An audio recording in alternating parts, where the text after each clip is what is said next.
ప్రేక్షకులందరికీ కూడా నమస్కారం. ఈరోజు మన ఛానల్లో ఒక విశిష్టమైనటువంటి వ్యక్తిని పరిచయం చేస్తున్నాం. వారిని మనము వారి మాటల్లోనే విందాం. మాణిక్యేశ్వరి మాత శిష్యుడిగా, అలాగే వీరబ్రహ్మేంద్ర స్వామి అంశజుడిగా వారు యానగొంది దగ్గర ఆశ్రమంలో ఉంటూ శ్రీమద్ విరాట్ పోతులూరి వీరబ్రహ్మేంద్ర స్వాముల వారు చెప్పినటువంటి కాలజ్ఞానంలో చెప్పబడినటువంటి ఈయనకి సంబంధించి, అలాగే మాణిక్యేశ్వరి మాతకు సంబంధించి మరి ఆ వివరాలన్నీ కూడా వారి మాటలోనే తెలుసుకుందాం. గురుగారు నమస్కారం అండి. నమస్కారం స్వామి. మిమ్మల్ని గురువు గారు అనాలా లేదా శ్రీమద్ విరాట్ పోతులూరి బ్రహ్మేంద్ర స్వామి వారి అంశజులు అనాలా? మీరే చాలా సంతోషం. రామయోగి గారు వీరు. మరి కాలజ్ఞానంలో పోతులూరి వీరబ్రహ్మేంద్ర స్వామి వారి కాలజ్ఞానంలో మీ ప్రస్తావన వచ్చింది రామయోగి అని, తర్వాత యానగొంది అని, ఇలా మాణిక్యేశ్వరి మాత గురించి మీ గురించి కూడా ఆ ప్రస్తావన ఉందన్నారు. కొంచెం కాలజ్ఞానంలో ఉన్నది. కాలజ్ఞానంలో ఉంది. అదంతా కూడా మా ప్రేక్షకులకు కొంచెం వివరించండి. చాలా సంతోషం స్వామి. ఇప్పుడు ముఖ్యంగా కాలజ్ఞానం వీరబ్రహ్మేంద్ర స్వామి వ్రాసినటువంటి కాలజ్ఞానమే వర్తిస్తుంది అని నిరూపించడానికే ఈ చర్చ వారి యొక్క దయ వలన జరుగుతున్నది. ఇది ప్రక్షిప్తాలు కాదు, అది అక్షర దోషాలు లేదు. ప్రతి వాక్యం కూడా బీజాక్షర సంకలనం, విస్తృత అర్ధ కీర్తి. ఒక్క పదానికి ఎన్నో అర్థాలు వస్తాయి. ఎవరు చదివితే వారికే అర్థం వస్తుంది. వాళ్ళ యొక్క మైండ్లో ఏ భావన ఉంటే అదే అర్థం వస్తుంది. నా యొక్క అంశతో జన్మించినటువంటి వారు, నా శిష్యులు, నా కుమారులు చదివినప్పుడు ఒకరికి మాత్రమే ఈ యొక్క అనుమతి ఉంటుంది, ఇది చెప్పగలుగుతారు. కాలజ్ఞానం మొదటి అధ్యాయం నుండి 11వ అధ్యాయం వరకు కూడా అతి రహస్యమైనటువంటి విషయాలు చెప్పారు. దాంట్లో ఎవ్వరూ చేయబెట్టలేదు. మిగతా గోవింద వాక్యాలు కానీ, వాచ్యంగా ఉన్నటువంటి 12వ అధ్యాయం కానీ, పద్యాలు కానీ, భ్రమరంభ పద్యాలు కానీ, అట్లాగే ద్విపద కావ్యం కానీ వాచ్యంగా ఉన్నాయి. అవి చెప్పుకోవచ్చు. కానీ వారి యొక్క అనుగ్రహం వలన, నా కృప వలననే తెలిసేనిమా. కరెక్ట్. అది నా యొక్క గురుగారు. నేను చాలా సార్లు ఆ పద్యాలు చెప్పాలని ట్రై చేశాను. తెలుగు బాగానే వచ్చినా నాకు అర్థమయ్యేది కాదు. మీరు చెప్పింది కరెక్ట్. తపస్సంతా కూడా ఈ యొక్క గ్రంథములో నిబిడీకృతమై కరెక్ట్. అది చెప్పాలంటే సాధ్యం కాదు. నా యొక్క ఆత్మతో జన్మించినటువంటి రామయోగి గారికే ఇది సాధ్యము. వారు ఎక్కడ పుడతారు? మునుగోడు ఊకొండి రామగిరి అంతటా ఊకొండి రాయంలో రామనగరమందు మునుగోటి అగ్రహారంలో 1961కి ఆ 2వ సౌజన్యం దొరికినప్పుడు దాంట్లో వ్రాయడం జరిగింది. వీరు అక్కడ జన్మిస్తారు అని చెప్పడం జరిగింది. ఆ తిథి వార నక్షత్రాల్లో జన్మించినటువంటి వారి యొక్క దయ వలన చెప్పేటటువంటి భాగ్యం కలిగింది. ఈ యొక్క అంటే మీరు పుట్టిన తిథి, వారము, మీ పేరు, మీ ఊరు బ్రహ్మంగారి కాలజ్ఞానంలో ప్రస్తావించబడింది, యథాతథంగా ఉన్నది. కాబట్టి ఆ దాంట్లో ఉన్నటువంటి విషయాలని నేను వారి దయ వలన చెప్పడానికి సాహసిస్తాను. అయితే వీరబ్రహ్మేంద్ర స్వామి వారు చెప్పినట్టుగా కలియుగాంతం గురించి ఈ 2030లోనో 2032లోనో ఇంకా దగ్గరికి వచ్చింది అంటున్నారు కదా గురుగారు. అవును, దాని గురించి కొంచెం చెప్పండి. అయితే కలియుగం 4,32,000 సంవత్సరాలు. అది అట్లాగే ద్వాపరయుగం కానీ, కృతయుగం కానీ, త్రేతాయుగం కానీ, ద్వాపరయుగం కానీ, కలియుగం కానీ, ఈ యొక్క యుగాలని 43,20,000 సంవత్సరాలు ఇది మహాయుగం అవుతుంది. ఇటువంటివి 71 మహాయుగాలైతే కల్పం అవుతుంది. అటువంటి కల్పాలు 14. ఇప్పుడు స్వారోచిష ఇవన్నీ కూడా వరుసగా చెప్పడం జరుగుతుంది. వైవస్వతం ఇవన్నీ మనం చెప్పుకుంటాం. అయితే ఇప్పుడు నడుస్తున్నటువంటి ఈ యొక్క చరిత్ర అంత తప్పు కాదు. అవును, అక్షరాల నిజం అది. 4,32,000 సంవత్సరాలు అనేది అక్షరాల నిజము అని వారే వ్రాశారు. కానీ కలియుగం అంతము ఇప్పుడు జరుగుతుంది, కలి యొక్క అంతము ఇప్పుడు జరుగుతుంది. ఇప్పుడు 4999 సంవత్సరము ఈ విధంగా లెక్క చూపించుకుంటూ పోవడం జరిగింది. అయితే దీనికంటే ముందుకు వెళ్దాం. వేదవ్యాస పరమాత్ముడు భాగవతంలో 12వ స్కంధంలో 2వ అధ్యాయములో 18వ శ్లోకం 24వ శ్లోకం 18వ శ్లోకము శంబల గ్రామంలో కలికి పుడతాడు అని వారు రాశారు. 24వ శ్లోకంలో వారు కలియుగ అంతాన్ని చెప్పేటటువంటి ఒక శ్లోకం ఇచ్చారు. యదా చంద్ర సూర్యచ్చ అనేటటువంటి ఆ శ్లోకములో చంద్రుడు సూర్యుడు బృహస్పతి ఏకరాశిలో సమేశ్యంతి కూడినప్పుడు కృతయుగం ప్రారంభం అవుతుంది అని అన్నాడు. ఎప్పుడు విశ్వవీ నక్షత్రములో. అది ఎప్పుడు వచ్చింది అంటే 1/8/1943 నాడు వచ్చింది. కర్కాటక రాశి, ప్రథమ పాదము, ఆషాఢ మాసము, అమావాస్య అవన్నీ కూడా క్లియర్గా నిరూపించడం జరిగింది. అయితే నాకు ఇక్కడ ఒక సందేహం గురుగారు, ఏంటంటే గురు గ్రహము 12 సంవత్సరాలకు ఒకసారి తిరుగుద్ది. అవును. రవి గ్రహము నెలకు ఒకసారి తిరుగుద్ది. అవును. ఆయన చెప్పిన ప్రకారము చంద్రుడు, రవి, గురుగ్రహం 3 కలవాలి. పుష్యమి నక్షత్రం 1వ పాదంలో కలవాలి. కర్కాటక రాశిలో ఉండాలి కదా. అవును. మరి ఇది కనీసం 12 సంవత్సరాలకు ఒకసారి కలుస్తా ఉంటాయి కదా. అట్లా కాదు, నక్షత్రం కలవదు. 27 నక్షత్రాలు అనుకోండి, కూడా కలవదు. అందులో 5000 తర్వాతనే కలవాలి. అది అంతకుముందు కూడా ఇది ఎప్పుడంటే యుద్ధం అప్పుడు మహాభారతం అప్పుడు జరిగింది. సప్త ఋషి చారం చెప్పడం జరిగింది. సప్త ఋషి దాంట్లో భాగవతంలో ఇచ్చాడు క్లియర్ గా. ఆ యొక్క ఇదిలో ఉంటుంది. ఖగోళ శాస్త్రాన్ని మొత్తం దీంట్లో రాయడం జరిగింది, భాగవతంలో రాయడం జరిగింది. ఆ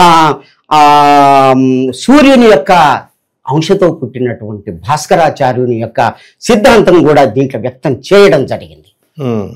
సూర్య సిద్ధాంతము తెలిసేనిమా, సూర్య సిద్ధాంతం తెలుస్తుంది, భాస్కరాచార్యుని గురించి తెలుస్తుంది, ఈ విధంగా జరుగుతుంది అని చెప్పి చాలా చక్కగా చెప్పడం జరిగింది.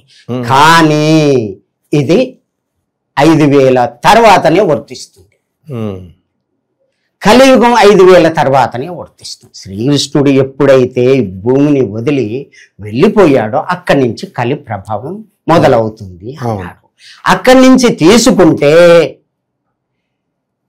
కలకత్తాను రాజధానిగా చేసుకొని విక్టోరియా రాణి పరిపాలన చేయడం జరిగింది. 8 మంది మంత్రులతోటి చేయడం జరిగింది. అక్కడికి 5000 అవుతుంది.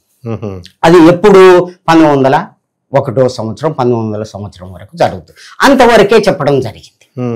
మరి తర్వాత ఎందుకు చెప్పలేదు? కలియుగ రాజుల యొక్క చరిత్ర ఎందుకు చెప్పలేదు? వారికి తెలియకనా? ఆ తర్వాత జరిగేది వారికి తెలుసు, ఏమైతుంది తెలుసు. అంతకు ముందు మనం తీసుకుంటే భట్టి విక్రమార్కుడి యొక్క కాలం వరకే ధర్మం అంతంతనే ఉన్నది. 3044 వరకు ధర్మం ఉన్నది. అంతకుముందు ఏమైంది? 1755లోనే భయంకరమైనటువంటి కలి జంజం వేసుకున్నటువంటి వాళ్ళని అందరినీ కథం చేశారు. అవును, కరెక్ట్.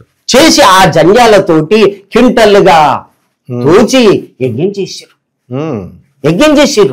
అట్లా రాయడం జరిగింది. నువ్వు భాగవతం చదవండి. అదంతా ఎటుపోయింది? ఆయన ఎవరు? ఒక శూద్రుడు రాజయ్యుండు, శూద్రులకు రాజులుగా చేసిండు. అందరినీ ఈ విధంగా భాగవతమే సాక్ష్యం, ఇంకేమీ అక్కర్లేదు. భయంకరమైనటువంటి స్థితి అప్పుడు. కలి యొక్క ప్రభావం ఇంత అంత కాదు, ఇంట్లోకి పోయి గుంజుకొచ్చి చంపారు.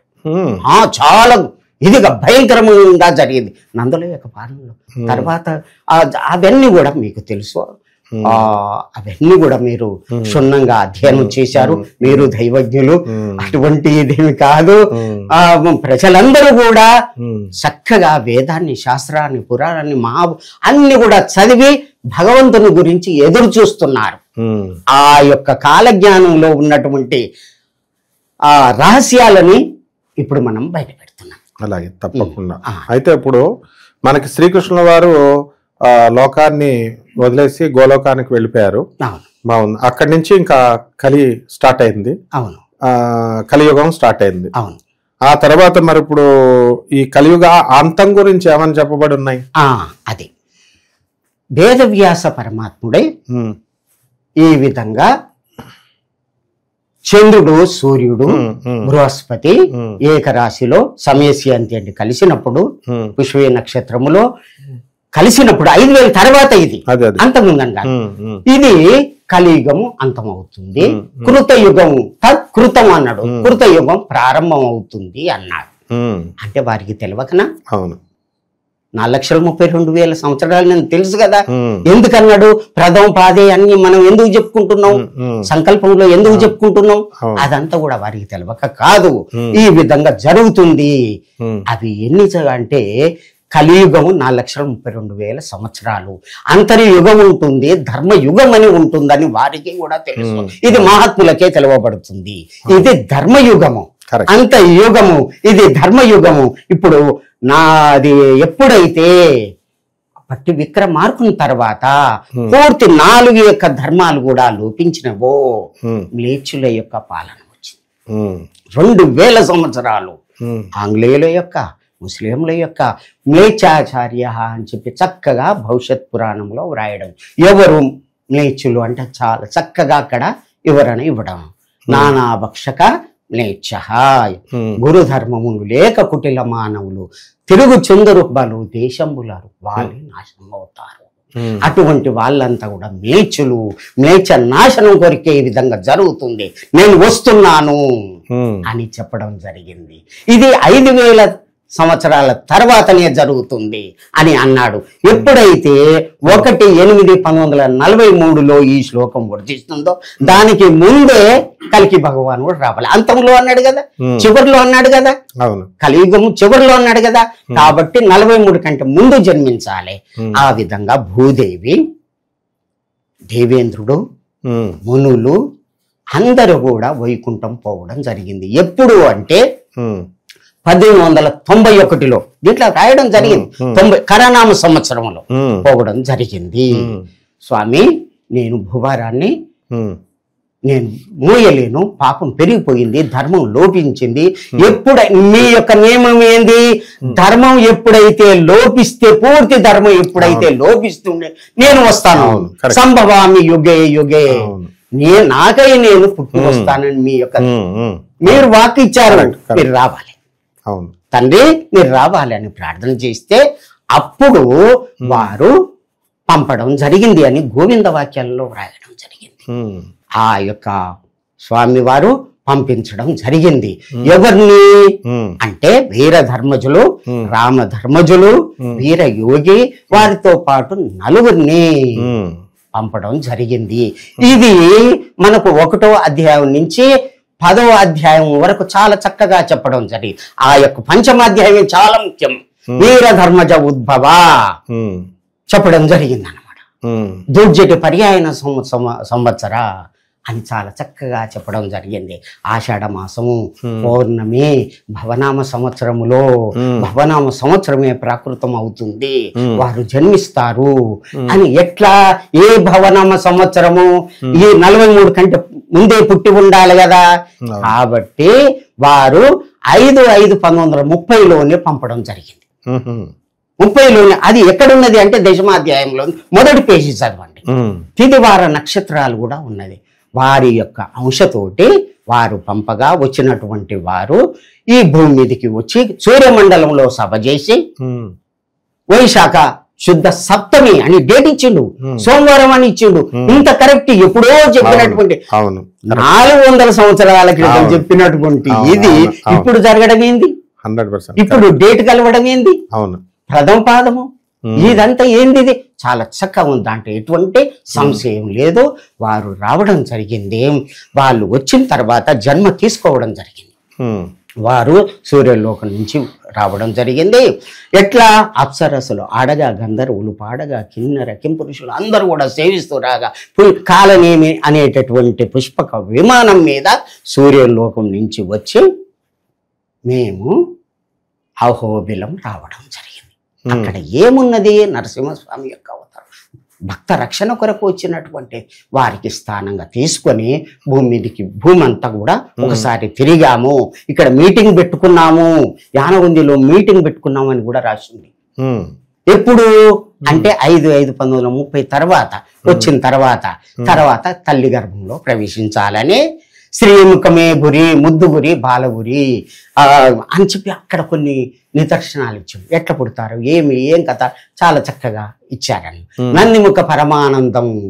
నందిముఖుడు సంతోషపడతా, ఆహా ఏమందు నేను ఇంకా చాముండి ముందర ఆనందముని చిందాడి తీర హరి గోవింద గోవింద బ్రహ్మము శివ గోవింద గోవింద. నయనలారా, శిశులారా, బ్రహ్మంగారు చెప్తారు రాబోయేటటువంటి కాలంలో అంత ఆనందమే, అందరూ భక్తులు అవుతారు, వేల కొద్ది భక్తులు అవుతారు. ఇటువంటి ప్రాకృతమైనటువంటి వాళ్ళు పామ అనేటటువంటి భక్తులంతా వీళ్ళంతా కూడా పాపాత్ములంతా కూడా నాశనం అవుతారు, అటువంటి కాలం వస్తుంది అని చెప్పారు. అయితే 26/7/1934లో జన్మించడం జరిగింది. శ్రీముఖనేమో 33/34లో జన్మించడం జరిగింది. వారే వీరధర్మజులు. వారు ఎక్కడ ఉంటారు? జన్మసేవ్యం భక్తిప్రదం ప్రదోష తీర్థం ప్రయాగ మాధవం ఆనగుందిలో ఉంటారు. యానగుంది అని హంపి విరూపాక్ష ఉన్నది కదా, అది చారిత్రక యానగుంది. కానీ కర్ణాటక రాజ్యం అనేది భాషా ప్రయుక్త రాష్ట్రాలు ఏర్పడ్డప్పుడు ఆ పేరు వచ్చింది. అప్పుడు స్వామివారు దివ్య దృష్టితోటి చూసి కర్ణాటక రాజ్యం అన్నారు, ఉత్తరాది ఉభయ రాజ్యం అన్నాడు. భారతదేశానికి 2వ రాజ్యం అంటే దక్షిణ భారతదేశంలోనే కర్ణాటక రాజ్యంలో ఉంటుంది. ఆ కర్ణాటక రాజ్యంలో ఆనగుంది ఉంటుంది. దీనికి ఇంత దూరంలో ఊటుకూరు మెతకసీమ ఉంటుంది. ఇక్కడికి ఆకాశ మార్గంలో బసవ కళ్యాణం ఇంత దూరం ఉంటుంది అని లెక్కగట్టి చూపెట్టడం జరిగింది. అక్కడ ఎవరుంటారు? మామే మూమే మకా ఈ అక్షరాల్లో వారి పేరు ఉంటుంది. వారి యొక్క వీరధర్మజుల యొక్క పుట్టుక మొత్తం పంచమాధ్యాయంలో రాయడం జరిగింది. వీరధర్మజ ఉద్భవ వారి గురించి ఇంతవరకు ఎవరూ చెప్పలేదు, దాంట్లో క్లియర్ గా చెప్పడం జరిగింది. ఉద్భవ వారే ఆ సూర్యలోకం నుంచి వచ్చి ఈ యానగుందిలో ప్రకాశం అవుతారు. అదే సూర్యనంది అని చెప్పడం జరిగింది. ఎట్లా సూర్యనంది? నంది గ్రామేత విఖ్యాతో నందీనాం సూర్యనంది. ఎక్కడైతే వారు ప్రకాశం అవుతారో అదే సూర్యనంది. సూర్యనంది క్షేత్రం అంటే అది యానగుందే సూర్యనంది. మరి ఆ వారి పేరే వీరధర్మజ, అహింసా పరమో ధర్మ అని. ఇప్పుడు ఆ మాణికేశ్వరి మాతకే వీరధర్మజులు అని ఆ యొక్క క్షేత్రమే సూర్యనంది అని చెప్పడం జరిగింది. అమ్మ ఇట్లా ఉన్నదమ్మా అని అంటే రాముని కరెక్ట్ అని చెప్పింది, సూర్యనంది అని పేరు పెట్టింది. అమ్మగారి యొక్క పేరు కూడా వీరధర్మజులు అని ప్రకటించడం జరిగింది. 30 ఏళ్ళు ఆ విధంగా ప్రచారం చేయడం జరిగింది. ఆ విధంగా అహింసా బోధ చేయడం జరిగింది. భాగవతం అట్లాగే భగవద్గీత, ఈ యొక్క కాలజ్ఞానము అవన్నీ కూడా నా చేతనే అమ్మగారు ప్రచారం చేయించడం జరిగింది. వారి సేవలో 48 సంవత్సరాలు నా యొక్క జీవితం జరిగింది. ఆ వారు చెప్పినటువంటి విషయాలు సత్యం, తప్పలేదు. అమ్మవారంటే మాణికేశ్వరి మాత. అయితే తల్లిదండ్రులు పెట్టినటువంటి పేరే మాణికేశ్వరి మాత. సూర్యలోకములో వారి పేరు వీరధర్మజులు. అది పురుషుని యొక్క పేరున్నది కదా, ఇక్కడ స్త్రీ పేరున్నది కదా. అంటే ఆత్మ స్త్రీ కాదు, పురుషుడు కాదు. తల్లి గర్భానికి వచ్చిన తర్వాత ఆ యొక్క స్త్రీ పురుష భేదం ఉంటుంది. ఆత్మ స్త్రీ కాదు, పురుషుడు కాదు. చూడండి ఆత్మ ఎక్కడ ఉంటుంది, ఆ శాస్త్రం ఏం చెప్తుంది, మన లోపల ఎక్కడుందో మీరు ధ్యానం చేస్తే అవన్నీ కూడా వేరే మనం ఎపిసోడ్ చేసుకోవచ్చు. మన శరీరంలో ఉన్నటువంటి రహస్యాలు, మనసు ఎక్కడ ఉంటుంది, ఆత్మ ఎక్కడ ఉంటుంది, అది ఏ రూపంలో ఉంటే, ఏ విధంగా ఉంటే, ఏం చేస్తే అది కుండలి ఇది అవుతుంది, అవన్నీ కూడా యోగశాస్త్రం చక్కగా మనం చెప్పుకోవచ్చు. ఆ వారు వచ్చిన తర్వాతనే ఈ భారతదేశం అంతా కూడా యోగము ధ్యానం అనేటటువంటి ఇదయింది. మట్టు మీరి మాలలయ్యేరు మా అని చెప్తారు. భూమి మొత్తం కూడా విధంగా అయిపోతాయి. పాప ఇది అయిపోతారు, కుల ధర్మం లేకుండా అందరూ కూడా భూపాలు అయిపోతారు అని చెప్పాడు. అట్లాగే చెప్తూ భూతాల లిఖితం అనే ఒక శాసనం రాయడం జరిగింది. వారు ఉన్నప్పుడు విరూపాక్ష ఈశ్వర సన్నిధౌ అస్మాపి లిఖితం యత్రాపి విరూపాక్ష ఈశ్వర సన్నిధౌ సత్యం సత్యం న సంశయ, ఇది సత్యం అని చెప్పి ఒకటి శాసనం రాసినప్పుడు ఈ విధంగా ఈ యొక్క ఆ తేదీలలో వారు పుడతారు. ఏమిటా తిథి అంటే మొదటి ప్రపంచ యుద్ధం 14 నుంచి 18 వరకు జరిగింది. రెండవ ప్రపంచ యుద్ధం 38 నుంచి 45 దాకా జరిగింది. పార్థివో భూపా వ్యయో భూపా క్షయంగత పునః పంచవర్షేణ వీర భూపా భవిష్యతి. అక్కడి నుంచి రాజుల యొక్క కాలం పోయిన తర్వాత అక్కడి నుంచి 5 సంవత్సరాలకు పునః పంచవర్షేన 5 సంవత్సరాలకు వస్తున్నాడు భూమి మీదికి, పుడతాడు. ముందుగా అతనేమో ఆ యొక్క డేట్ ఇచ్చిండు. అవును, బహుశా ఇంకొక అతను వస్తున్నాడు. ఈ యొక్క రాజుల యొక్క కాలం ఎప్పుడు పోయింది? ఎక్కడ నైజాము కనిద్వది 7 బాణుడు మంట కలిసి ఏట కలిసి అన్నాడు. అంటే 7వ నైజాము ఎప్పుడు పోయిండు? 47లో కదా చివరి వాడు. అవును. ఆ తర్వాత రాజరికాలు ఎప్పుడు పోయినా 48 కదా. 51 తర్వాత మనకు ఇది అయింది కదా. అంతటా తెలంగాణలోనే అని చెప్పి తెలంగాణ అని అప్పుడే రాశాడు ఉన్నది. దాంట్లో తెలంగాణ అని రాశారు. కర్ణాటక అంటే అప్పుడు డివైడ్ కాకముందే తెలంగాణ క్లియర్ ఉన్నది. ఇక్కడ ఉంటాడు, ఇక్కడ పెరుగుతాడు, ఇక్కడ ఇది చేస్తాడు, ఈ విధంగా ఉండు అని క్లియర్ గా రాయడం జరిగింది. ఆ విధంగా అన్ని కేసీఆర్ గారు తెలుసుకునే తెలంగాణ ఉద్యమం మొదలుపెట్టారు. తెలంగాణలోనే ఈ విధంగా జరుగుతుంది, దక్షిణ భారతదేశంలోనే అని చాలా చక్కగా యామ్యాయ యతిమాశ శ్రేష్ఠ యామ్యాయ యస్య చింతన అని చెప్పి రాశాడు. ఈ చింతన రాసింది ఎవరు? వీర బ్రహ్మేంద్ర స్వామి. సంస్కృత్ లో కదా ఇది ఉన్నది. సంస్కృతం ఆయన వారికి చదవకనే వేద మంత్రాలు చదివేని వారి పుట్టుక నుంచే పరమాత్మ. వీర బ్రహ్మేంద్ర స్వామి తెలుగు పద్యాలే రాశారేమో అనుకున్నా. అది కాదు.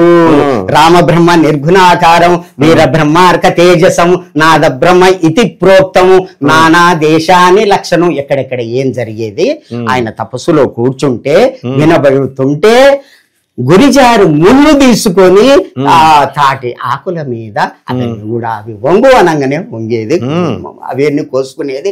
చక్కగా వాటి మీద రాసిందే ఈ కాలజ్ఞానం, ఈ తాళపత్రాలు ఇవే అన్నమాట. ఇవి పరిష్కారం చేసి చక్కగా ప్రింట్ చేసి మనకు అన్ని ఇచ్చారు. ఇదే అని కాదు, నేను అక్కడికి పోయాను, సిద్ధయ్య మఠం పోయాను, బ్రహ్మంగారి మఠం పోయాను, వాళ్ళని మెప్పించాను, అవన్నీ తీశాను, ఇంకా చాలా ఉన్నది. చనిపోతే బ్రతికించేటటువంటి మంత్రాలు ఉన్నాయి. సిద్ధయ్య మఠంలో లక్ష్మీశ్వరయ్య అని ఉండేవాడు. ఇతను ఇప్పుడు లేడు. 89లో వెళ్ళాను, అక్కడికి పోయాను. ఈ విధంగా నాకు ఇట్లా జరిగింది, నేను చదవాలనుకుంటున్నా అంటే ఆ 7గురిని కూర్చోబెట్టి ఛందస్సు మీద సంస్కృతం మీద అన్ని విధాల పరీక్ష చేసినాను. తెలియని వాళ్ళకంటే తెలియకుండా పోయింది, తెలిసే వాళ్లకు అది చదువుతా అంటే ఇవ్వకుంటే నాయనగారు తప్ప అవుతుంది అని చెప్పి అప్పుడు నాకు ఇవ్వడం జరిగింది. అంటే ఇప్పుడు వాళ్ళు మిమ్మల్ని ఎందుకు పరీక్షించాల్సిన అవసరం వచ్చింది? కాలజ్ఞానాలు అడుగుతున్నా, వారి వ్రాత ఎట్లా ఉన్నది, ఇది నిజమా కాదా చూసుకోవడానికి. అప్పుడు ఇస్తే అంటే మీరు బ్రహ్మం గారిని టెస్ట్ చేయడానికి వెళ్ళారు. బ్రహ్మం గారి యొక్క కాలజ్ఞానాలు చూడాలని సిద్ధయ్య మఠం అంటే రాసిన ప్రతిని చూడాలి, వారి యొక్క వ్రాతని అరసున్న కూడా ఉపయోగించాడు. అంటే అరసున్న ఉపయోగించేది కేవలం పండితులే ఉపయోగిస్తారు, దాని విలువ ఎవ్వరికి తెలియదు. దీన్ని బట్టి మనం తెలుసుకోవాల్సింది ఏంటంటే ప్రేక్షకులు, ఇంకా బ్రహ్మంగారు రాసినటువంటి ప్రతులు అవన్నీ ఉన్నాయి మన సిద్ధయ్య మఠంలోను, కందిమల్లాయపల్లి మఠం గారులోను, బనగానపల్లి మఠంలో. ఇది ఫస్ట్ క్లారిటీ మన భక్తులకి. అంటే బ్రహ్మంగారు స్వయంగా రాసినవి ఉన్నాయి తాళపత్ర గ్రంథాలు ఇప్పటికి కూడా ఉన్నాయి, యథాతథంగా ఉన్నాయి. మంత్రశాస్త్రము కూడా నేను చూశాను. చనిపోయిన వాళ్ళని బ్రహ్మంగారు లేపిండు, అట్లాగే సిద్ధయ్య కూడా లేపిండు. అదే యొక్క ఇది ఆశీర్వాదంతో నాయన పెళ్లి చేసుకుంటే పెళ్లి చేసుకున్నాడు. నాయన ఎవరు లేరు మాకు, ఎట్లా బ్రతికేది ఏమి లేదంటే మీకు ఎప్పుడు కూడా అన్నానికి లోటు ఉండకుండా కానీ ఆశీర్వదించు. అట్లాగే వాళ్ళు బతుకుతున్నారు, వారి పేరు పెట్టుకుని బతుకుతున్నారు. సిద్ధయ్య యొక్క ఇది అంతా కూడా బ్రహ్మంగారి అంతటి కరెక్ట్. గురువు లేడు, సిద్ధయ్య ఉంటే శిష్యులు లేడు. ఒకసారి ఏం జరిగిందంటే సిద్ధయ్య అంట్లు దొంగతున్నాడు. పెద్దలు వచ్చారు, కన్నిమలై పెళ్లి నుంచి పెద్దలు వచ్చారు. స్వామి నీ శిష్యుడు ఎంత గొప్పవాడు చూడు, మీదనేమో తొవ్విండు, లోపల అట్లాగే పెట్టిండు, పచనానికి వంటకు పనికొస్తుందా స్వామి అని అన్నారు వాళ్ళు. బ్రహ్మం గారు నవ్వి, నాయన మీకు బుద్ధి చెప్పడానికి అట్లా చేసిండు, మీరు ఏం చేశారు, మంచి సబ్బులు పెట్టి పౌడర్ వేసి మంచిగా తోముతున్నారు, లోపల ఉన్నట్టు వంటిది తోమడం లేదు, మీకు బుద్ధి చెప్పడానికి అంటే గురువుగారు శిష్యుడికి సపోర్ట్ పూర్తి. అటువంటి జ్ఞాని సిద్ధయ్య గారు, ఇటువంటి జ్ఞాని గురువు గారు లోకానికి చనిపోయినటువంటి వాళ్ళను కూడా బ్రతికించి కరిగించినటువంటి సీసాన్ని తాగి మరి పోలేరమ్మని పోలేరే నీకు తీసుకురా అంటే తీసుకొచ్చి అందరికీ తన యొక్క మహిమలు చూపెట్టి అంటూ తోమారు, వాళ్ళకు బుద్ధి చెప్పారు. అప్పుడు వాళ్ళు ఏమన్నారు తెలుసుకొని నిజమే స్వామి మీరు ఏది చెప్తే అది చేస్తున్నాడు కాబట్టి అటువంటి శిష్యుడు దొరకడు. కరెక్ట్. ఒక్క మాంసం తినవంటే తిన్నాడు, స్వామి మీద అన్నాడు, కూర్చోగానే అవి పండ్లు ఫలాలు. మా శిష్యులు ఉన్నారండి, 10 రూపాయలు కూడా జ్యోతిష్యానికి ఇవ్వమంటే ఎవరు, తర్వాత నీతులు మాత్రం కామెంట్స్ పెడతా ఉంటారు. ఎలాగా ఇదిగో కుప్పల కింద చచ్చిపోతారంటావు, కాలజ్ఞానం నుంచి నిన్ను బహిష్కరించేయాలా సోషల్ మీడియా నుంచి అని అట్లా చెప్తూ ఉంటారు. కాబట్టి గురువు గారు అంటే బ్రహ్మం గారులా ఉండాలా, శిష్యులు అంటే సిద్ధయ్య గారులా ఉండాలి. మరి ఈయన భూదేకుల కులంలో పుట్టి హిందువుల యొక్క గురువు యొక్క పాదాలు ఒత్తుతుంటే ఆబ్జెక్షన్ చేసి అప్పుడు కూడా చేసి కడప నవాబు పిలిపించినప్పుడు నా గురువు గారిని ఏమనొద్దు, నేనే జవాబు చెప్తా, నేనే మై జాకే సంజాయిసి దేవుంగా అన్నాడు, ఇస్తా అన్నాడు. కొయ్యిండు, పోతే నవాబ్కు నమస్కారం చేయలేదు. ఇంత అహంకారమా అన్నాడు. నా గురువుకు తప్ప వేరే వాళ్ళకు నమస్కారం చేస్తే అలా 1000 ఉరకలైపోతుంది, అంత ఇది ఉందా శక్తి అంటే ఒక రాత్రి గుండు తిప్పియండి, నేను నమస్కారం చేస్తే ఏమైద్దో చూడు అని. నేను మా గురువు గారికి తప్ప ఈ ప్రేక్షకులు కామెంట్ పెట్టే వాళ్ళందరికీ రోజు నమస్కారాలు పెట్టాల్సి వస్తుంది. గుండు ఆ విధంగా తిప్పించిన తర్వాత నా తండ్రి నా గురువు గురుదేవా నా అందే ఉండి వారికి నీ యొక్క మహిమను చూపెట్టు తండ్రి అని ఒక నమస్కారం చేయంగానే పాట్ అని పెరిగిపోయింది. శిష్యుని లోపటనే ఇంత శక్తి ఉంటే గురువు లోపల ఎంత శక్తి ఉండొచ్చు అని చెప్పి కడప నవాబు అప్పుడు పిలిపించి పల్లకి మీద ఎక్కించుకొని పిలిపించి అప్పుడు పరీక్ష పెడతాడు. మాంసాహారం అంత కోసి పల్లెంలో పెట్టి బట్ట గప్పి తీసుకొచ్చి ఇస్తే అవి పండ్లు పలహారుగా మారిపోయాయి. అప్పుడు కాళ్ళ మీద పడతాడు. అప్పుడు ముస్లింలు అందరినీ కూడా శిష్యులు చేసుకొని హిందూ ధర్మాన్ని కాపాడతాడు. అది గురుగారు. ఇప్పుడు మాంసం అంటుంటే మీరు మధ్య మధ్యలో మాంసం గురించి బాగా చెప్తారు. ఈ మటన్లు చికెన్లు కోళ్లు కోసుకొని తినేవాళ్ళని మాంసానికి సంస్కృతంలో అద్భుతమైన డెఫినేషన్ ఇచ్చారు. నేను ఇంతవరకు ఎప్పుడు వినలేదు. ఆ మాంసం తినే వాళ్ళకి అదేంటో చెప్పండి కొంచెం. నాయన సంస్కృతంలో మాంసం అనే పదానికి ఒక అర్థం ఉంది. మాం సహా అత్తి, మాం నన్ను, సహా అది కోడైతే కోడి మేకైతే మేక అది, సహా అత్తి అంటే తింటుంది అని అర్థం. ఆ పదానికి అర్థం నువ్వు తింటే నీ యొక్క జన్మ దానికి పోతుంది, దాని జన్మ నీకొస్తుంది రా నాయన తినకు అని అర్థం. అది అందుకని తినకూడదు, తినకూడదు, నీకు పాపం వస్తుంది. కరెక్ట్. అన్ని శాస్త్రాలు పురాణాలు ఇదే చెప్తుంది. అయితే మా గురువు గారు అయినటువంటి బ్రహ్మశ్రీ చాగంటి కోటేశ్వరరావు గారు గాని గరికపాటి గారు గాని మహానుభావులు ఎవరు కూడా ఇలా విడదీసి చెప్పలేదు. ఇలా విడదీసి చెప్పుంటే ఈ పాటికి అందరూ మానేద్దరో లేకపోతే డెఫినేషన్ లోనే ఇది ఉందని భయపడదురు కనీసం. అందువల్ల బ్రహ్మం గారు అయితే ఈ పాయింట్ కూడా టచ్ చేశారు. అంతే కదా. ఇప్పుడు వారు మేకల్ని కొయ్యాలని చెప్పి కొలేరమ్మ దగ్గరికి తీసుకుపోతే అక్కడ పండుగ చెయ్యాలి, మేకలు కొయ్యాలి ఇదని చెప్తే అట్లా చెయ్యరాదు, కొబ్బరికాయలు కొట్టండి, గుమ్మడికాయలు కొట్టండి అన్నప్పుడు అట్లా చెయ్యరాదు, చెయ్యరాదు అన్నప్పుడు మహిమ చూపెట్టాలని పోలేరి రా అనగానే అమ్మ వచ్చింది. నిప్పు పట్టుకొని రాగానే చూసే వాళ్ళకు 1-2 పడ్డాయి. అంతే కదా మరి, అంత పారిపోయిర్రు. అటువంటి మహిమ చూపినటువంటి పరమాత్ముడే వీర బ్రహ్మేంద్ర స్వామి. పోలేరమ్మని ఎందుకు పిలిచారు? నిపుదమ్మని చూపెట్టాలి. దేవతలు ఉన్నారు కదా, పోలేరమ్మ ఒక్క అంటే ఆ ఊరు గ్రామ దేవతలు గ్రామ దేవత యొక్క పండుగ చేస్తున్నారు. అక్కడ పోలేరమ్మ దేవత ఉన్నది.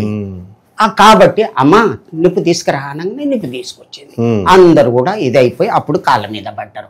ఈయన సామాన్యుడు కాదు, ఈయన వ్రాసినటువంటి కాలజ్ఞానం అక్షర సత్యము అని అందరూ ఒప్పుకున్నారు.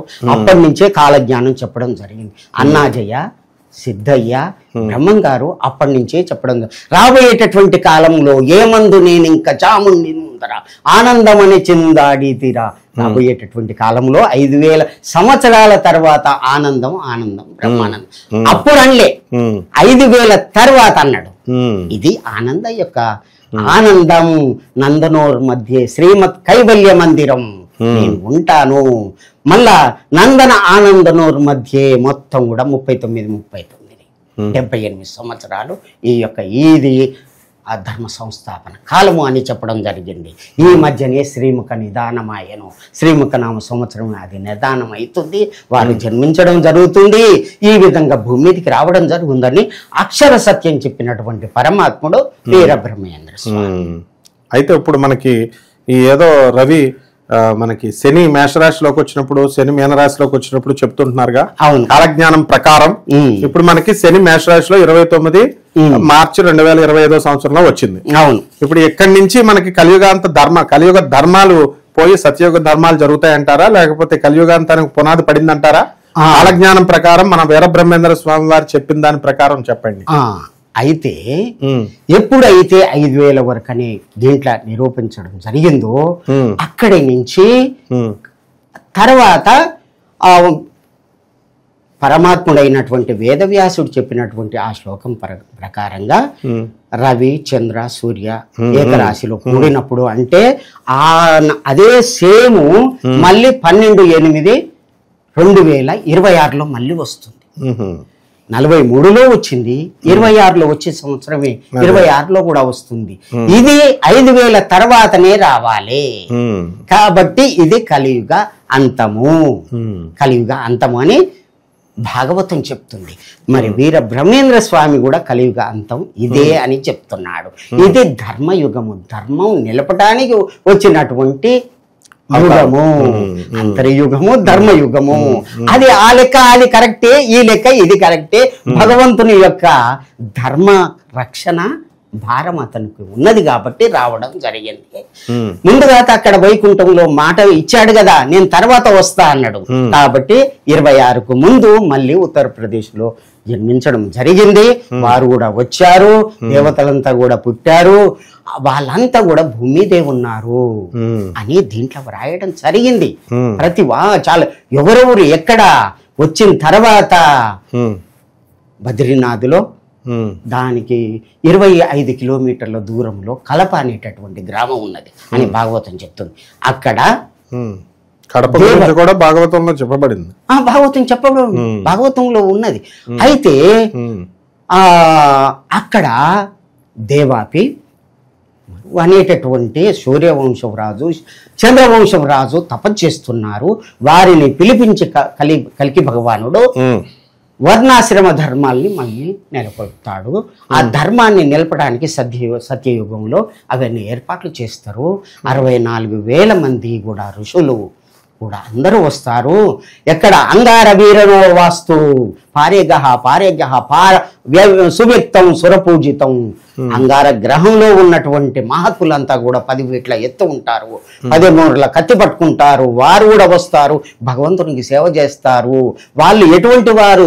సురపూజితం, దేవతల చేతనే పూజలు అందుకునేటటువంటి మహాత్ములు కూడా వస్తారు. వస్తారు. వారి శరీరాలు సద్దు చేసే శరీరాలు కావు. వరంగల్ గురించి రాసింది. ఓరుగంటి తెరువులో మధ్యన వస్తూ ఉండగా కృష్ణ అర్జునులు వారు కనిపించరు, మహాత్ములకే కనిపిస్తారు, ధర్మ సంస్థాపన కొరకు తిరుగుతున్నారు అని చెప్పి కొన్ని ప్లేసులు ఇచ్చారు. అంటే ఇప్పుడు మన కృష్ణార్జునులు ఇంకా ఉన్నారు, మరైతే వాళ్ళు తిరుగుతున్నారు. ఓరుగంటి తెరువున వస్తూ ఉండగానికి రాసింది. 7వ నైజాం రాజు గురించి రాసి ఉండంగా ఇదంతా ఎందుకు ఉండదు? ఎంత చక్కగా ఉన్నది కాలజ్ఞానం అంటే, అంత చక్కగా ఉన్నది. అది ప్రక్షిప్తాలు కాదు, చూస్తే వ్యాకరణానికి కొరకుపడదు. కొరకరాని పొయ్య తెచ్చి కొత్త చీర మూట గట్టి ఇది తెలిసేది ఎప్పుడు అని పరమాత్మ అంటే అది ఆ విధంగా ఎవరికి తెలిసేది కాదు. ఇది పాపపు కంటపడకుండుగా కానీ చెప్పించి వారు చెప్పేవారు ఎవరో వారు వస్తారు. వారు గురించి 6వ అధ్యాయంలో ఉన్నది. రామయోగి అని ఉన్నారు, వారితోటి సంవాదన చెయ్యండి. ఎటువంటి సమాధాన? రామధర్మజ సంవాదో నిగమో భవతి. ఈ నిగమం అంటే ఈ వేదము తెలవటానికి వారితోటి వాదన చెయ్యండి. ఎటువంటి వాదన అంటే శార్దూలమపి నిగమో భవతి. పెద్ద పులితోటి కొట్లాడి నువ్వు జయించే శక్తి ఉంటేనే వారితోటి జయించు, అప్పుడు బయటపడుతుంది ఆ అర్థము. ఇది సత్యం సత్యం న సంశయ బ్రహ్మం గారు చెప్పినటువంటి వాక్యాన్ని అన్నమాట. అద్భుతం గురుగారు, అది సూపర్. అయితే ఇప్పుడు మనకి ఈ మేనంలో ఈ శని వచ్చాడు, ఇక్కడ నుంచి కలియుగాంతం ఏదో అయిపోతుందని 2032లో అంటున్నారుగా, అది అయితే బ్రహ్మం గారు రాసినటువంటి ఏకాదశ అధ్యాయము చివరికి అంతమయ్యేటటువంటి ఇదే శ్లోకాలలో రాయడం జరిగింది. మీన రాశిలో శని ప్రవేశిస్తుంది 29/3/2025 నుంచి 2/6/2027 వరకు ఉంటుంది. అప్పుడు ఏం జరుగుతుంది? మ్లేచ్ఛనాశనం. మ్లేచ్చులు అంటే మనం చెప్పుకున్నాం, కులం లేదు, మతం లేదు, గురు ధర్మములు లేక కుటిల మానవులు తిరుగుచుందురు పలు దేశములను. వాళ్ళంతా కూడా అంటే గురువుకు పంగనామాలు పెట్టేవాళ్ళు ఆ విధంగా ఉంటారు. 10 రూపాయలు కూడా ఇవ్వకుండా జ్యోతిష్యం చెప్పండి, ఫ్రీగా చెప్పండి, గురువుకే పంగనామాలు పెట్టేవాళ్ళు, విమర్శించేవాళ్ళు. జరుగుతుంది అని డేట్లు ఇచ్చాడు, పుట్టిగా కాదు. మీరు చూడండి ఏకాదశి అధ్యాయం చివరిలో ఉన్నది. తర్వాత మీనం తర్వాత మేషరాశికి 3/6/2027కి శని ప్రవేశిస్తుంది. అక్కడి నుంచి 7/8/2029 వరకు ఉంటుంది. కించిత్ సౌఖ్యం, కొద్ది సౌఖ్యం. మన భారతదేశంలో కొద్దిగా మేలు జరుగుతుంది. భారతదేశంలో భగవంతుడు పుట్టాడు కాబట్టి విభీషణ్ అంతటి భక్తులు ఉన్నారు. అందరు నేను కాచి రక్షిస్తాను కాబట్టి ఒకేసారి తీయను. ప్రపంచమంతా కూడా భూమండలం కరిష్యామి, పంచశక్తులతోటి భూమండలం కరిష్యామి.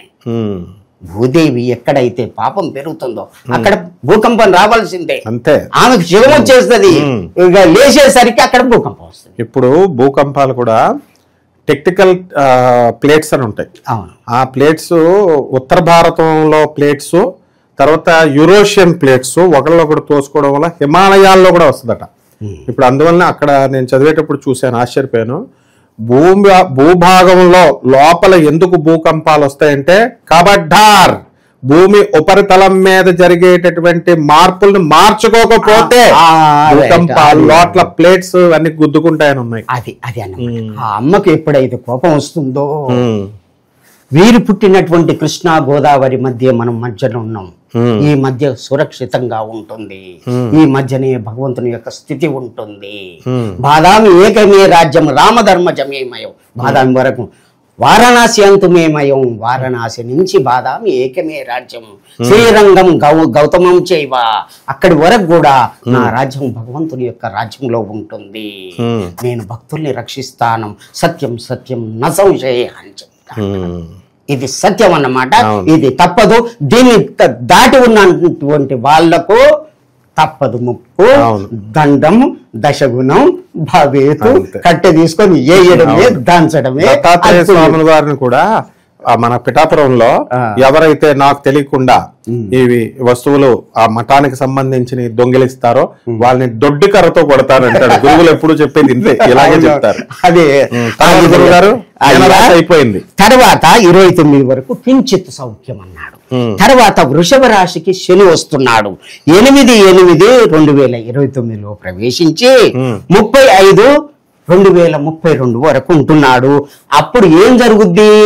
ఈశాన్య మూల నుంచి విష గాలి పుట్టి విపరీత జనులంతా సచ్చేరుమ. హరి గోవింద గోవింద బ్రహ్మము, శివ గోవింద గోవింద బ్రహ్మం.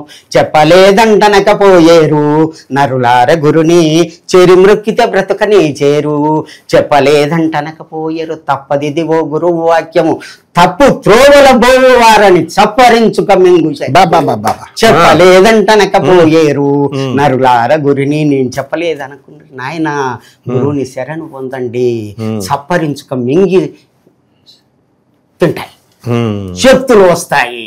అది రావాలి వచ్చినాయి, అందరు పంచుకున్నారు.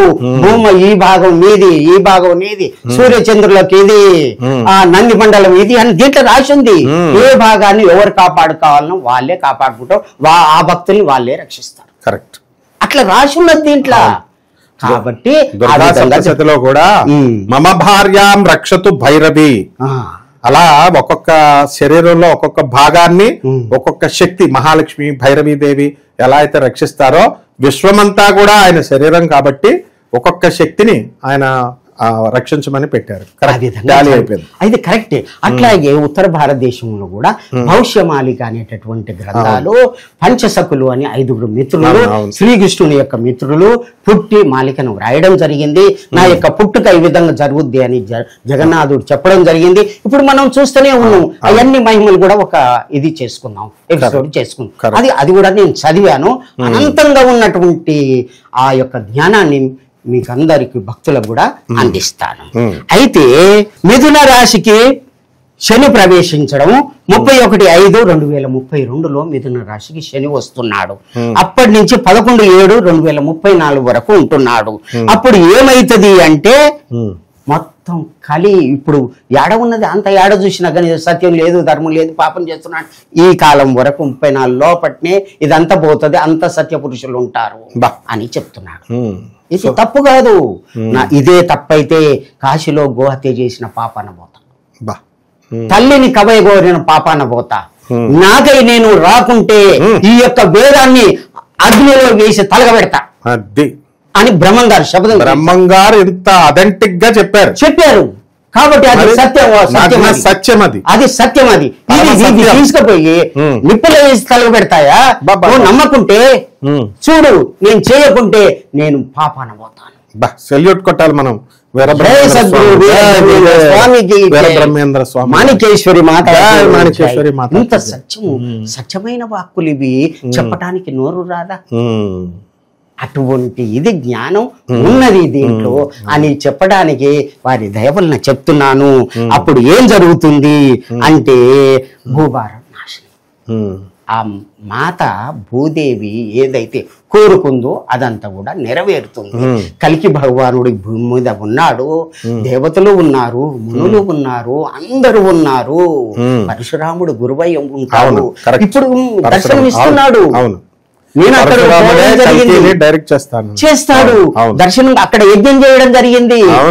ఆయన భజన చేసుకుంటూ మనకి మా గానగాపురంలో కూడా పరశురాముడు యజ్ఞం చేసినటువంటి ప్లేస్ ఉంది, భస్మగుట్ట. వారు ఇప్పుడు దర్శనం యజ్ఞం చేస్తుంటే ఏమైంది ఎరికేనా? ఈ వచ్చారు, ఒక సాధువులాగా వచ్చాడు, డమరుకం వాయించుకుంటూ వచ్చాడు. ఆ మహావిష్ణువు యొక్క భజన చేసుకుంటూ పాట పాడుకుంటూ వచ్చాడు. జరుగుద్ది జరుగుద్ది జరుగుద్ది, ఇది సత్యం సత్యం అనుకుంటా వెళ్ళిపోయాడు. ఇది మొన్న ఈ మధ్య జరిగింది, ఒట్టిగా చెప్పడం. అవును అవును, కాశీనాథ్ మిశ్రా అన్నే ఉన్నాడు. అవును, వాళ్ళని దీవించడం జరిగింది. ఇదంతా సత్యం, తప్పు కాదు. వారి యొక్క ఆ జాడలో నడుస్తున్నటువంటి ఒక బిడ్డను నేను అక్కడ చూశాను, ఇక్కడ చూశాను. బ్రహ్మంగారి యొక్క అంశతో జన్మించినటువంటి ఈ జన్మ నిజమైతే ఈ యొక్క కాలజ్ఞానం నిజం, ఇది తప్పు కాదు. కరెక్ట్. ఇది ముఖ్యంగా కలిధర్మం నాశనం అవుతుంది. ఎప్పుడు అంటే 34లో కలిధర్మం నాశనం అవుతుంది. తర్వాత రాక్షస నామ సంవత్సరం, ఆనంద నామ సంవత్సరం చాలా చక్కగా సత్య యొక్క ధర్మం నిలబడుతుంది. అందరూ కూడా ధర్మాత్ములే ఉంటారు. 7 ఊర్లకు ఒక్క ఊరు, 7 ఒక్కరు, 7 దొడ్లకు ఒక దొడ్డి, ఈ విధంగా జరుగుతుంది. ఒకరు మిగులుతారా? ఒక్కరు. 7 ఊర్లకి ఒక ఊరు మిగులుతుంది, ఒక ఊరు. 7 మనుషులకి ఒక మనిషి మిగులుతాడు. అట్లని కాదు, ధర్మాత్ములు మిలుగుతారు. 7 పుట్ల నల్లపూసలు రాలిపోతాయి ఈ మధ్యనే. 7 పుట్ల నల్లపూసలు అంటే ఎంతమంది పోతారు? ఇది కాదు, లెక్క కూడా ఇవ్వడం జరిగింది. అయితే ఆ విధంగా సత్యం. నేను మొన్న కాలజ్ఞానం గురించి బ్రహ్మంగారు చెప్పింది ఇదే. కుట్లకి శవాలు లేచిపోతాయని చెప్తే వీడిని తీసుకెళ్లి భయపెడుతున్నాడు, పోలీస్ స్టేషన్ లో పడేయండి అని పనికిమాలిన వెధవలు శంకర జాతి కంచర గాడిదలు కామెంట్లు పెట్టినాయి. All IPS officers and all IAS officers నా శిష్యులని వాడికి తెలియదు. చెప్పండి. అయితే నాయన మీరు చెప్పేది అక్షరాల సత్యం. ఎందుకు మార్గాన్ని చూపెడుతున్నావు? ఇక్కడ పోతే కంప ఉన్నది, ఇక్కడ పోతే రాజమార్గం ఉన్నది అని చెప్పడం తప్ప? అట్లా చెప్తే నిన్ను అరెస్ట్ చేస్తా అంటే అది ఎంత తప్పు? వాళ్ళెవరో చేయడానికి అయిపోయా. అదే జ్ఞానం లేని ఏనులు చేసేటువంటి పనులు అవి. మనం రాజమార్గం మహాత్ముల యొక్క జ్ఞానాన్ని మనం బయట పెడుతున్నాం. మనం తప్పు కాదు, అది సత్యం. సత్యం నా సంశయ. తెలివి లేని మూర్ఖులు అనేటటువంటి మాటలు అవి. అది పట్టించుకోవద్దు భక్తులంతా కూడా. ఇది ధర్మ మార్గాన్ని నడిచి ధ్యానము యోగం చేసి భగవంతుని యొక్క మార్గంలో ఉన్నటువంటి వాళ్ళే సత్యయుగానికి పోతారు. దాంట్లో ఎటువంటి స్థితి ఉన్నది అనుకున్నావు? ఆ యొక్క పరమాత్ముడట అన్ని ఏ కర్మలున్నా కానీ తీసేసి తన లోపల కల్పించుకుంటాడట. రాముడు ఎట్లా తీసుకుపోయాడు? వాళ్ళందరూ ఎటువంటి పుణ్యం చేసిరయ్యా వాళ్ళు ఉన్నటువంటి ఏ యోగం లేదు, ఈది లేదు. ఆ వారి యొక్క కాలంలో ఉంటే అందరిని నడుప్ప అందరూ సరయునములు మునిగిరు, అందరూ పోయికుంటారు. మరి శ్రీకృష్ణుడు కూడా అట్లాగే అందరూ కూడా 16,000 మంది. వాళ్ళు ఎవరు? కపులు, గోపికలు. కపులే గోపికలు. అప్పుడు మునులు, ఇప్పుడు కపులు, ఈ గోపికలు, ఇప్పుడు భక్తులు. ఈ భక్తులు 16,000 మంది ఉన్నారు. వీరి చేతనే ధర్మం నిలబడుతుంది అని వీరబ్రహ్మేంద్ర స్వామి చెప్తున్నారు. 16,000 మంది, 16,000 మంది నిజమైనటువంటి భక్తులు ఉంటారు. 16,000 మంది ఋషులు వస్తారు. 16,000 మంది కూడా వాళ్ళంతా స్క్రాపే అని కాదు, వాళ్ళ ధర్మమే వాళ్ళని రక్షిస్తుంది. ధర్మంగా ఉండాలి. ధర్మో రక్షిత రక్షితాః. ప్రతి వాడు కూడా ఆ 16,000 మంది గ్రూప్ లోకి వెళ్ళడానికి ట్రై చేయాలి ధర్మ మార్గంలో. నా అస్మద్ దివ్యనామ పఠనా పరులై ఉన్న వారికి నేను రక్షిస్తాను. అస్మద్ దివ్యనామ పఠనా పరులై ఉన్న నా యొక్క నామాన్ని జపిస్తూ ముందుగా ఏమంటాడంటే ఎట్లా పూజ చెయ్యాలి అని చెప్తాడు. ఎట్లా? సూర్యుని యొక్క బింబాలను 3 బింబాలను గీసుకోవాలి. దాంట్లో నేనున్నట్టుగా ఒక పీఠం వేసుకోవాలి, సింహాసనం వేసుకోవాలి. నేను దాంట్లో ఉన్నట్టుగా సూర్యారాధన చెయ్యాలి. నేను అప్పుడు సూర్యారాధన చేశాను, ఇప్పుడు కూడా చేస్తున్నాను అని బ్రహ్మంగారు చెప్పారు. కాబట్టి మీరు కూడా అట్లా చెయ్యండి అని ఆ విధంగా రామయోగి చెప్పడం జరిగింది. 100 సంఖ్యానువారంబుగా 100 సంవత్సరాలు ఇక్కడ ఉండి నువ్వన్నీ కూడా ధర్మం ఎక్కడ ఉంది ఏంది అని ఆ ధర్మాన్ని బోధించేటటువంటి ఈ యొక్క పద్ధతిని మీకు ఇస్తున్నాను. తర్వాత ఇక్కడికి రా, ఇక్కడికి వస్తే ఒక దివ్య విమానం వస్తుంది, అక్కడి నుంచి తీసుకొని వెళ్ళిపోదామని దాంట్లో నడిచింది. ఓకే, వెరీ గుడ్ గురుగారు. అయితే ఈ విశ్వావసు నామ సంవత్సరం వచ్చింది 2025.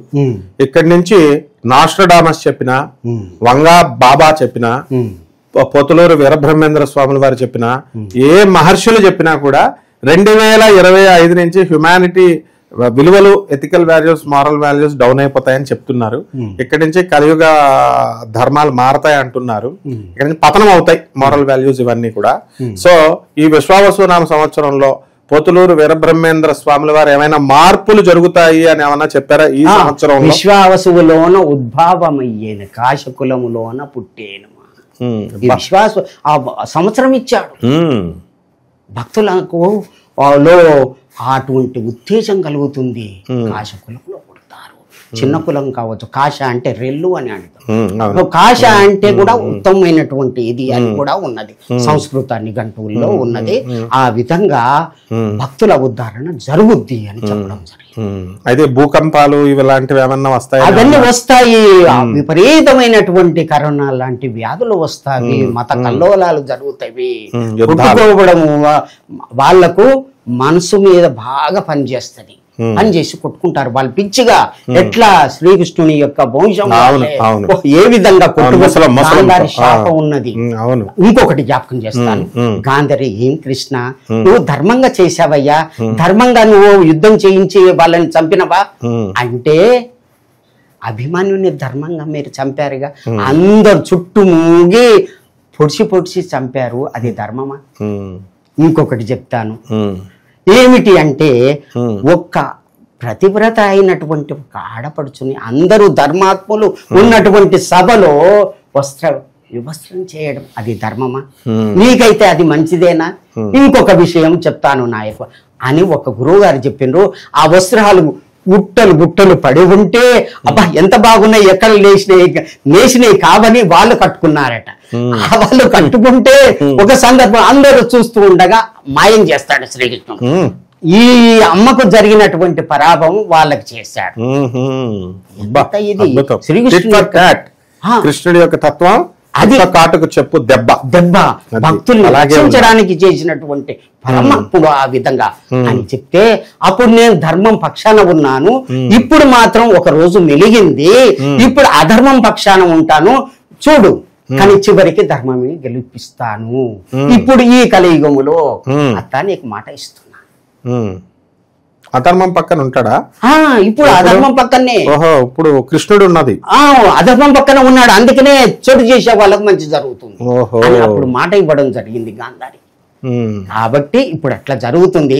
సమయం వచ్చినప్పుడు తీసిండంటే ధర్మాన్ని గెలిపిస్తాను అని మాట. కాబట్టి ఇప్పుడు ప్రేక్షకులు చాలా మంది సందేహాలు అడుగుతుంటారు.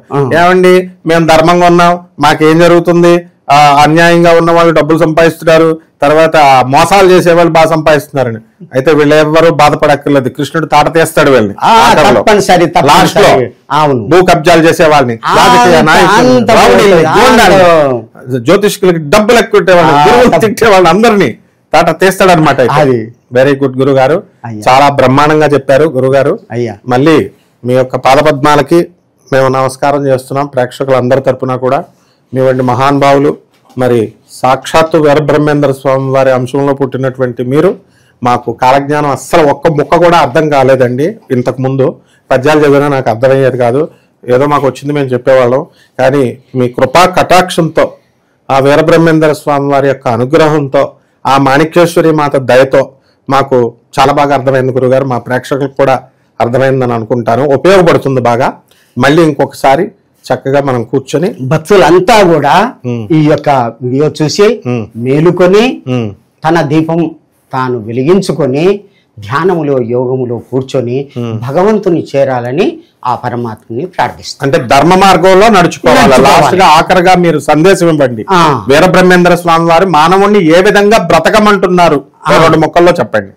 అయితే కక్కయ్యను ఆయన యోగం చెప్తూ ఉంటే, బ్రహ్మంగారు చెప్తూ ఉంటే ముత్తి ఏం చేస్తుంది వింటూ ఉంటే, అతని దగ్గరికి పోయి ఈ విధంగా చక్రాల్లో దేవుడు ఉన్నాడని చెప్తున్నాడు అంటే నేను చూస్తాను అని చెప్పి కత్తితోను కొట్టి చంపేశాడు. తర్వాత బ్రహ్మంగారు వచ్చి బతికించి యోగ శాస్త్రం అంతా కూడా నేర్పాడు, శిష్యుని చేసుకున్నాడు. సిద్ధయ్యని ఏమి తెలియనటువంటి వాడిని శిష్యుని చేసుకున్నాడు. అటువంటి కుల మతం భేదం లేకుండా చాప కూడు పెట్టి అందరినీ తన యొక్క వారుగా ఇది చేసి భక్తుల ఉద్ధారణ చేసినటువంటి మహాత్మునికి నమస్కారం. నమస్కారం అండి గురుగారు. ఓం నమో భగవతే వాసుదేవాయ. ఓం నమో భగవతే ఇదే మంత్రం తోటి చదివిన వాళ్ళకే ఇప్పుడు రక్ష అని చెప్పి కాలజ్ఞానంలో రాసింది. ఓం నమో భగవతే వాసుదేవాయ. అక్కడ మాలికలో మాధవాయ నమః రాసింది, ఇదే మంత్రం ఉంది అక్కడ. నేను చదివాను. ఇక్కడ ఓం నమో భగవతే వాసుదేవాయ ఈ మంత్రాన్ని జపించండి, ఏమి కాదు. అయితే మేము ఈ రోజు నుంచి ఇంకా ఇదే నామాన్ని జపించేస్తాం గురుగారు. మొత్తం రామానుజాచార్యులు వారి సీక్రెట్ ఎలా చెప్పేశారో ఆ గుడి ఎక్కేసి, ఆ పాండురంగడు గుడి ఎక్కేసి, ఆ విధంగా రంగనాథ స్వామి గుడి ఎక్కి మీరు ఈ రోజున నరకం నుంచి తప్పించుకునేది మాకు ఆ మహామంత్రాన్ని ఉపదేశించారు మీరే మా గురువు గారు. నమస్కారం గురుగారు.